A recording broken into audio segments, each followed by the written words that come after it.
नमस्कार मेरे प्रिय भक्तों, राधे राधे। ओम नमः शिवाय, हर हर महादेव। प्रेम से बोलिए बाबा भोलेनाथ की जय।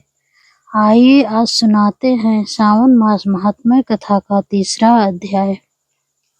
तीसरे अध्याय में भगवान शिव और माता पार्वती कैलाश पर्वत पर विराजमान थे। चारों ओर दिव्य वातावरण था। देवगण भगवान की स्तुति कर रहे थे। उसी समय माता पार्वती ने भगवान शिव से विनम्र भाव से कहा, हे महादेव, आपने श्रावण मास की महिमा का वर्णन किया। अब कृपा करके श्रद्धा और भक्ति से श्रावण मास का व्रत, पूजन और कथा श्रवण करें। उससे क्या फल मिलता है, क्या प्राप्त होता है? भगवान शिव मुस्कुराते हुए बोले, हे गिरिजा, ध्यान पूर्वक सुनो। यह कथा अत्यंत पवित्र और कल्याणकारी है। इसके श्रवण मात्र से मनुष्य के अनेक जन्मों के पाप नष्ट हो जाते हैं और उसे सुख, समृद्धि तथा अंत में मोक्ष की प्राप्ति होती है। प्राचीन समय में एक नगर में धर्मपाल नाम का एक धनिक व्यापारी रहता था। उसके पास धन धान्य सब कुछ था, पर उसकी कोई संतान नहीं थी। संतान की इच्छा में उसने अनेक तीर्थ किए, यज्ञ करवाए और दान पुण्य भी किया, परंतु कोई फल नहीं मिला। एक दिन एक महात्मा तपस्वी संत उसके घर आए। धर्मपाल और उसकी पत्नी ने उनका आदर सत्कार किया। प्रसन्न होकर संत ने कहा, वत्स, तुम दोनों भगवान शिव के परम भक्त बनो। सावन मास में पूरे नियम और श्रद्धा के साथ सोमवार का व्रत करो। प्रतिदिन शिवलिंग का जलाभिषेक करो, बेल पत्र अर्पित करो और शिव महिमा का श्रवण करो। भगवान अत्यंत प्रसन्न होंगे। संत के वचन सुनकर धर्मपाल और उसकी पत्नी ने निश्चय किया कि वे पूरे सावन मास में भगवान शिव की आराधना करेंगे।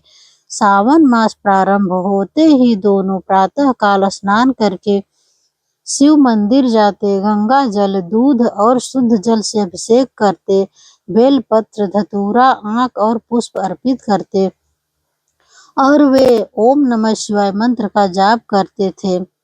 निर्धनों को अन्न, वस्त्र तथा दक्षिणा का भी दान करते थे। उनकी भक्ति देखकर भगवान शिव अत्यंत प्रसन्न हुए। एक रात भगवान शिव ने धर्मपाल को स्वप्न में दर्शन दिए और कहा, वत्स, तुम्हारी भक्ति से मैं प्रसन्न हूँ। अगले वर्ष तुम्हारे घर में तेजस्वी पुत्र का जन्म होगा। वह धर्मात्मा, विद्वान और कुल का नाम बढ़ाने वाला होगा। स्वप्न समाप्त हुआ तो धर्मपाल ने अपनी पत्नी को सारी बात बताई। दोनों के हृदय आनंद से भर गया। समय आने पर भगवान शिव के आशीर्वाद से उनके घर एक सुंदर पुत्र का जन्म हुआ। पूरे नगर में उत्सव मनाया गया। सभी लोग भगवान शिव की महिमा का गुणगान करने लगे। पुत्र बड़ा होकर अत्यंत गुणवान, विनम्र और धार्मिक बना। वह प्रतिदिन भगवान शिव की पूजा करता और अपने माता पिता की सेवा करता था। धर्मपाल को यह अनुभव हो गया कि सावन मास की भक्ति और भगवान शिव की कृपा से ही उसे यह महान सुख की प्राप्ति हुई है। कुछ वर्षों बाद नगर में भयंकर अकाल पड़ा। वर्षा नहीं हुई, खेत सूख गए और लोग अन्न के अभाव में दुखी होने लगे। धर्मपाल ने अपने भंडार गरीबों के लिए खोल दिए। उसने निस्वार्थ भाव से अन्न और जल का वितरण किया। वह कहता था, यह सब भगवान शिव की कृपा है। यदि उन्होंने दिया है तो इसका उपयोग लोगों की सेवा में होना चाहिए। धर्मपाल की सेवा और करुणा से भगवान शिव फिर प्रसन्न हुए। शीघ्र ही वर्षा हुई, नदियां भर गई, खेत लहलहा उठे और पूरे राज्य में सुख समृद्धि लौट आई। राजा ने धर्मपाल को सम्मानित किया, किंतु उसने सारा श्रेय भगवान शिव को ही दिया। भगवान शिव ने माता पार्वती से कहा, हे देवी, जो मनुष्य सावन मास में श्रद्धा, संयम और सच्चे मन से मेरी उपासना करता है और वह केवल अपने ही नहीं बल्कि अपने परिवार और समाज का भी कल्याण करता है, उसकी मनोकामनाएं पूर्ण होती है और जीवन में सुख शांति आती है। माता पार्वती ने पूछा, हे प्रभु, यदि कोई निर्धन हो और बड़ी पूजा न कर सके तो क्या उसे भी समान फल प्राप्त होगा? भगवान शिव बोले, हे उमा, मैं वस्तुओं का नहीं भाव का भूखा हूँ।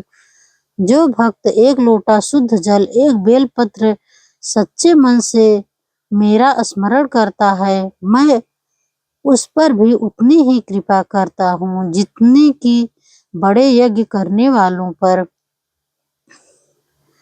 निष्कपट भक्ति से ही सबसे बड़ा धन है। उन्होंने आगे कहा, सावन मास में क्रोध, लोभ, असत्य और हिंसा का त्याग करना चाहिए, सत्य बोलना चाहिए, माता पिता की सेवा करना चाहिए, गौ, ब्राह्मण, संत और निर्धनों का सम्मान करना तथा दया और परोपकार के कार्य करना ही सच्ची शिव भक्ति है।